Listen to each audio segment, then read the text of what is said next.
તેમની હાલાકીઓ ઘણી બધી છે અને જ્યારે વાત કરવામાં આવે છે ક્યારેક વળતર માટે ખેડૂત રસ્તા પર ઉતરે છે, ક્યારેક પાણી માટે રસ્તા પર ઉતરે છે, ક્યારેક વીજળી મેળવવા માટે થઈને રસ્તા પર ઉતરે છે। આજે પણ જ્યારે ખેડૂતને રસ્તા પર ઉતરવાનો વારો આવ્યો છે, ક્યાંક ને ક્યાંક તેમની રજૂઆતો માત્ર ને માત્ર દરવાજે દસ્તક દઈને પાછી ફરી રહી હોય, કાને ન પહોંચતી હોય સરકારના તેવું લાગે।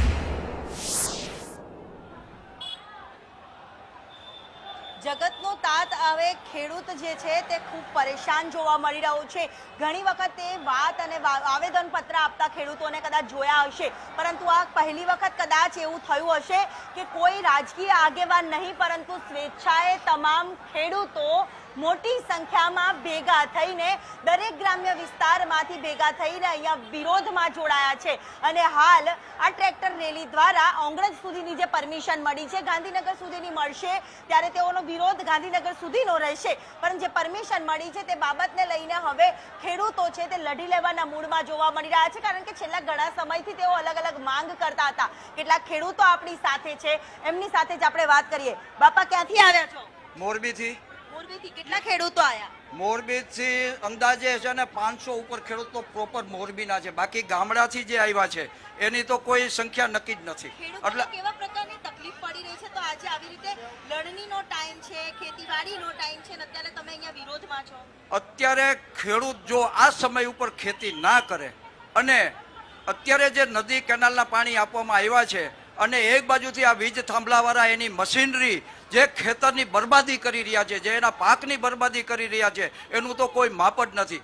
બીજા નંબરમાં કે ક્યારેય પણ કંપની ક્યારે આવશે, શું કામ કરશે એવું ખેડૂતોને ક્યારે જાણ કરતી નથી। એમને ઈચ્છા થાય ત્યારે આવી જાય છે, મરજી પડે ત્યાં ખાડા ખોદવા માંડે છે અને કોઈ પણ ખેડૂતને સાંભળતા નથી। મેડમ, પહેલાથી ખેતી કરો છો તમે? હા, હું ખેતી કરું છું અને હું લાસ્ટ 10 વર્ષ ત્યાં આમ તો એક રાજકીય પક્ષ સાથે જોડાયેલો છું અને જિલ્લા પ્રેસિડેન્ટ પણ છું। તો આ જ રીતે વિરોધ હશે, આગામી રણનીતિ શું હશે? આગામી રણનીતિ જ્યાં સુધી આ કંપનીઓ આ જે તાનાશાહી બંધ નહીં કરે ત્યાં સુધી આ ખેડૂતો લડી લેવાના મૂડમાં છે। બેન, એટલે તાનાશાહી નહીં થાય, બંધ નહીં થાય ત્યાં સુધી કેવા પ્રકારની તાનાશાહી છે? આના કરતા તો રાજાશાહી હારી હશે બેન। જ્યાં લગી આ ખેડૂતનો નિર્ણય નહીં આવે ત્યાં લગી ગાંધીનગર છોડીને જવાના કોઈ નથી। બધા ખેડૂત ત્યાં ધરણા પર બેસી જશે। આજે મોંઘવારી વધી રહી છે, એજ્યુકેશન બધું જ હોય, જ્યારે શિક્ષણની વાત હોય, જ્યારે દરેક સુવિધાની વાત હોય, તો ખેડૂતોને કેવી સુવિધાઓ મળે છે? ખેડૂતોને કઈ સુવિધા મળતી નથી। જ્યારે ખેતી કરવી હોય ત્યારે ડીઝલ મળતું નથી, જ્યારે ડીએપી ખાતરની જરૂર હોય ત્યારે ડીએપી મળતું નથી। અત્યારે કપાસ ઉગીને 2 પાંદડે થયો, યુરિયાની જરૂર છે તો યુરિયા મળતું નથી। બેન, આમાં ખેડૂત ખેતી કેવી રીતે કરે? ખેતી કેવી રીતે કરવી ને તેને લઈને પણ સવાલ થાય છે, જ્યારે અહીંયા ખેડૂતો છે જે લડી લેવાના મૂડમાં જોવા મળી રહ્યા છે। મારી અહીંયા બીજા લોકો છે, એમની સાથે પણ વાત કરીશું। કયા પ્રકારનો ખેડૂતોનો વિરોધ છે?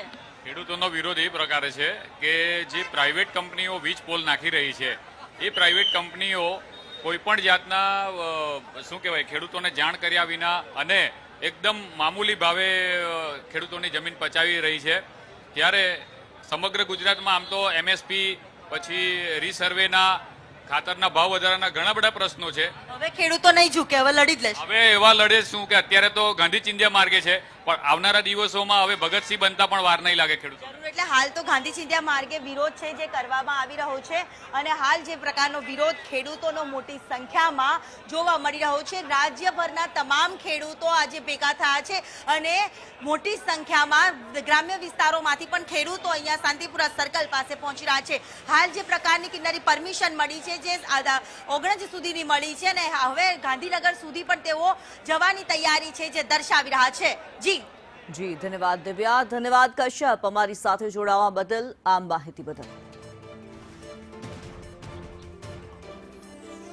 રાજ્યભરમાંથી ખેડૂતો આજે આંદોલનના મૂડમાં છે અને રસ્તા પર આવ્યા છે। ગાંધીનગર તરફ કૂચ કરવાના ઈરાદા સાથે 1111 જેટલા ટ્રેક્ટરો સાથે રેલીનું આયોજન કરવામાં આવ્યું છે।